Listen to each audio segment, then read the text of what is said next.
Ladies and gentlemen, here with a special edition of the Colbert Report, Stephen Colbert.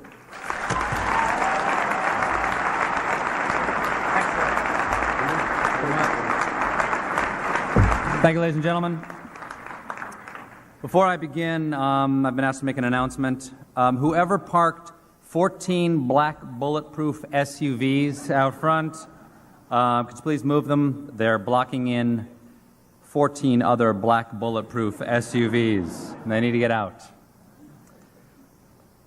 Wow, what an honor. The White House Correspondents Dinner. To sit here at the same table with my hero, George W. Bush. To be this close to the man. I feel like I'm dreaming. Somebody pinch me. You know what? I'm a pretty sound sleeper. That may not be enough. Somebody shoot me in the face. Is he really not here tonight? Damn it. The one guy who could have helped. By the way, before I get started, if anybody needs anything else at their tables, just speak slowly and clearly into your table numbers. Someone from the NSA will be right over with a cocktail. Mark Smith, ladies and gentlemen of the press corps, Madam First Lady, Mr. President, my name is Stephen Colbert. And tonight, it is my privilege to celebrate this president. Because we're not so different, he and I. We both get it. Guys like us, we're not some brainiacs on the nerd patrol. We're not members of the Factinista. We go straight from the gut. Right, sir? That's where the truth lies. Right down here in the gut. Do you know you have more nerve endings in your gut than you have in your head? You can look it up. Now I know some of you are going to say I did look it up, and that's not true. That's because you looked it up in a book. Next time, look it up in your gut. I did. My gut tells me that's how our nervous system works. Every night on my show, The Colbert Report, I speak straight from the gut, okay? I give people the truth unfiltered by rational argument. I call it the no-fact zone. Fox News, I hold a copyright on that term.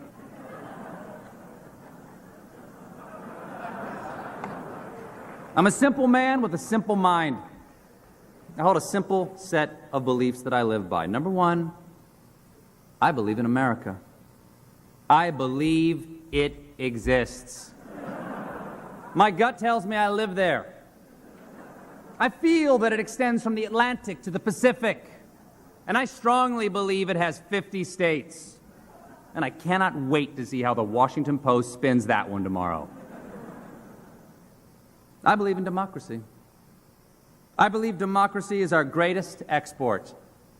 At least until China figures out a way to stamp it out of plastic for 3 cents a unit. As a matter of fact, Ambassador Zhou Wenjian, welcome. Your great country makes our Happy Meals possible.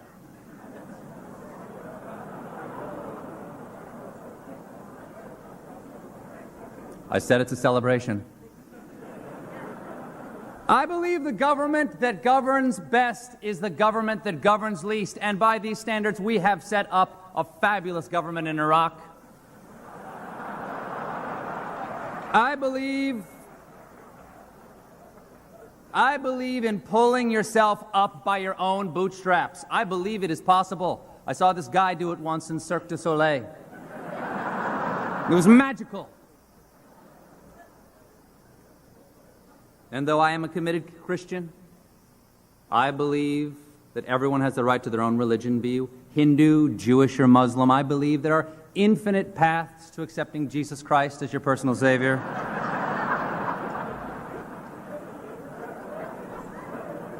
Ladies and gentlemen, I believe it's yogurt.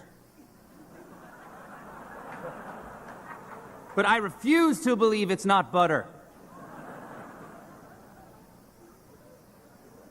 Most of all, I believe in this president. Now, I know there's some polls out there saying that this man has a 32% approval rating. But guys like us, we don't pay attention to the polls. We know that polls are just a collection of statistics that reflect what people are thinking in reality. And reality has a well-known liberal bias. So, Mr. President, please pay no attention to the people who say the glass is half full. 32% means the glass. It's important to set up your jokes properly, sir. Sir, pay no attention to the people who say the glass is half empty, because 32% means it's 2/3 empty. There's still some liquid in that glass, is my point. But I wouldn't drink it. Last third is usually backwash. Okay. Look, folks, my point is that I don't believe this is a low point in this presidency. I believe it is just a lull before a comeback. I mean, it's like the movie Rocky, all right? The president in this case is Rocky Balboa, and Apollo Creed is everything else in the world. It's the 10th round. He's bloodied. His corner man, Mick, who in this case I guess would be the vice president, he's yelling, "Cut me, Dick, cut me." And every time he falls, everyone says, "Stay down, Rock, stay down." But does he stay down? No. Like Rocky, he gets back up, and in the end, he actually loses in the first movie. Okay, doesn't matter. Doesn't matter. The point is, it is the heartwarming story of a man who was repeatedly punched in the face.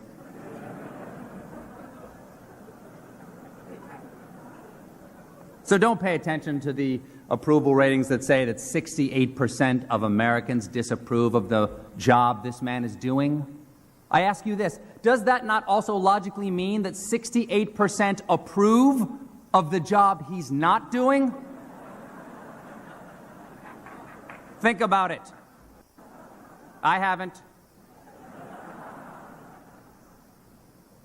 I stand by this man. I stand by this man because he stands for things. Not only for things, he stands on things.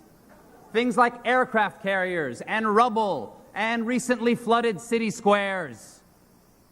And that sends a strong message that no matter what happens to America, she will always rebound with the most powerfully staged photo ops in the world. Now, there may be an energy crisis. Well, this president has a very forward-thinking energy policy. Why do you think he's down on the ranch cutting that brush all the time? He's trying to create an alternative energy source. By 2008, we will have a mesquite-powered car. And I just like the guy. He's a good Joe. Obviously loves his wife, calls her his better half, and polls show America agrees. And she's a true lady and a wonderful woman. But I just have one beef, ma'am. I'm sorry, but this reading initiative. I'm sorry. I've never been a fan of books. I don't trust them. They're all fact, no heart. I mean, they're elitists telling us what is or isn't true or what did or didn't happen. Who's Britannica to tell me the Panama Canal was built in 1914? If I want to say it was built in 1941, that's my right as an American. I'm with the president. Let history decide what did or did not happen.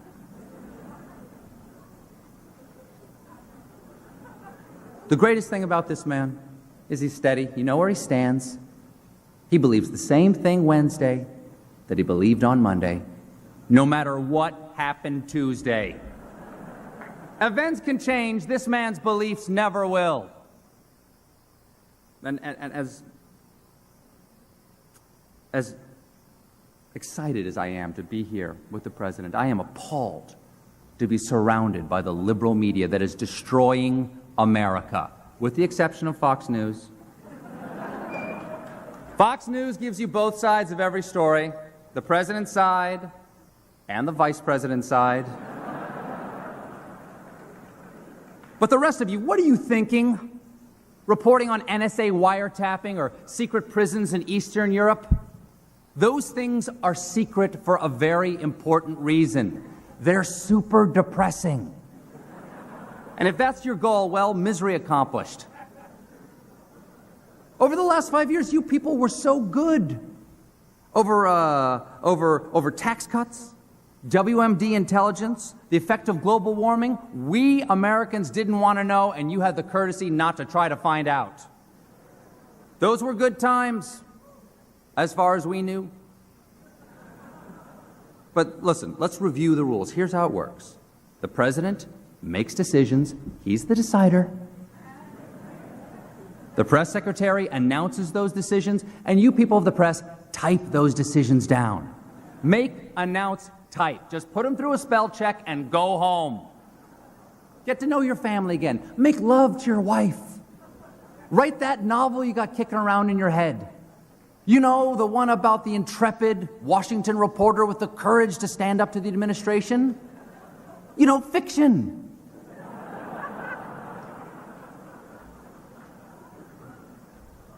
Because really, what incentive do these people have to answer your questions after all? I mean, nothing satisfies you. Everybody asks for personnel changes. So, the White House has personnel changes. And then you write, oh, they're just rearranging the deck chairs on the Titanic. First of all, that is a terrible metaphor. This administration is not sinking. This administration is soaring. If anything, they are rearranging the deck chairs on the Hindenburg.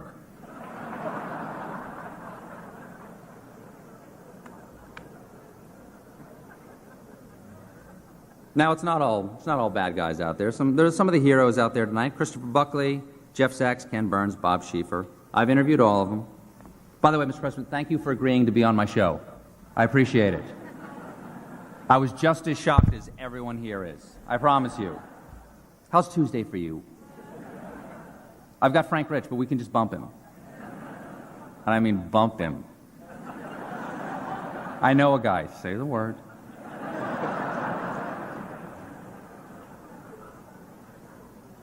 See who we got here tonight. We got General Mosley, Air Force Chief of Staff. We've got General Peter Pace, Chairman of the Joint Chiefs of Staff. They still support Rumsfeld. Right, you guys aren't retired yet, right? Right, they still support Rumsfeld. Look, by the way, I've got a theory about how to handle these retired generals causing all this trouble. Don't let them retire. Come on, we've got a stop-loss program. Let's use it on these guys. I've seen Nazzini in that crowd on Wolf Blitzer. If you're strong enough to go on one of those pundit shows, you're strong enough to stand on a bank of computers and order men into battle. Come on.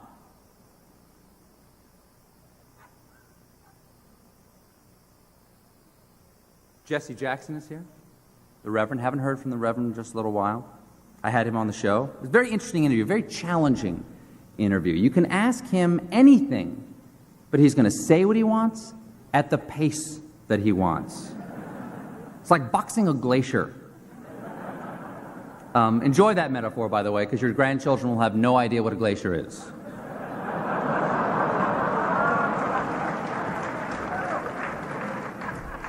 Justice Scalia is here. Justice Scalia, may I be the first to say, welcome, sir. You look fantastic. How are you?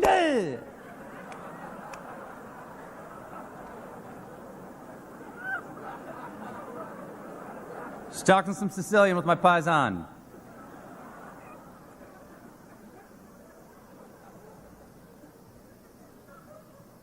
John McCain is here. John McCain, what a maverick. Somebody find out what fork he used on his salad. Because I guarantee you it wasn't a salad fork. This guy could have used a spoon. There's no predicting him. By the way, Senator McCain, so wonderful to see you coming back into the Republican fold. I've actually got a summer house in South Carolina. Look me up when you go to speak at Bob Jones University. So glad you've seen the light, sir. Mayor Nagin. Mayor Nagin is here from New Orleans, the chocolate city. Yeah, give it up. Mayor Nagin, I'd like to welcome you to Washington, D.C., the chocolate city with a marshmallow center.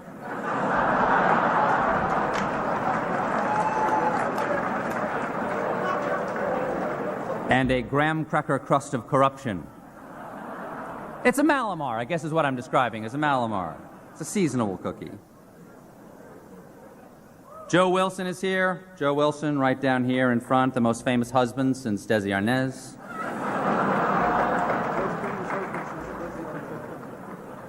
And of course, he brought along his lovely wife, Valerie Plame. Oh my God. Oh, what have I said? G. Manetti. I am sorry, Mr. President. I meant to say he brought along his lovely wife, Joe Wilson's wife. Patrick Fitzgerald's not here tonight, right? Okay, dodged a bullet.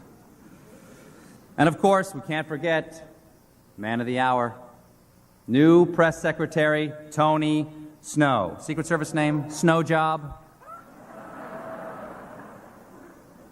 Toughest job. What a hero. Took the second toughest job in government, next to, of course, the ambassador to Iraq. Got some big shoes to fill, Tony. Big shoes to fill. Scott McClellan could say nothing like nobody else.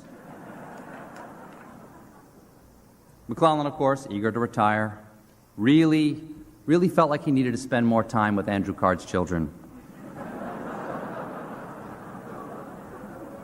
Then, Mr. President, I wish you hadn't made the decision so quickly, sir. I was vying for the job myself. I think I would have made a fabulous press secretary. I have nothing but contempt for these people. I know how to handle these clowns.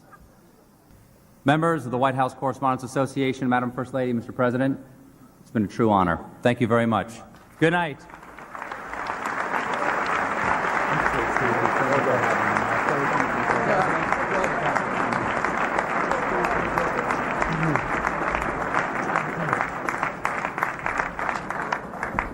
All right, ladies and gentlemen, that concludes our program for this evening.